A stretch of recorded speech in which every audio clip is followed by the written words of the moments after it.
Hello everyone and welcome to my YouTube channel. Today we are going to discuss how to fix Instagram recently deleted option not showing. For example, if you click on Instagram and if you click on the profile here and if you go for settings and here if you look for recently deleted option, then you will not find any kind of recently deleted option because in recent updates in Instagram they have changed the setting now where you can find your recently deleted option.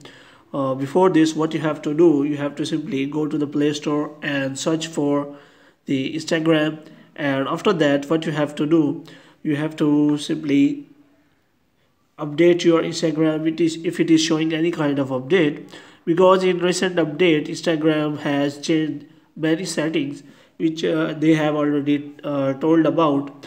Now if you want to search for recently deleted option where it is will be available, so it is available in the activity, because recently deleted is also an activity. So if you want to find it, you have to simply click on profile, and after that you have to click on settings and privacy, and here you have to click on your activity, and here you can find the option of recently deleted.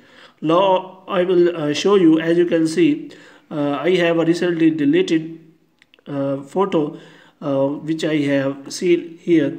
In this way you can simply find recently deleted option in your Instagram without any problem. Hope you have liked this video. If you get more videos like these, you can subscribe our channel.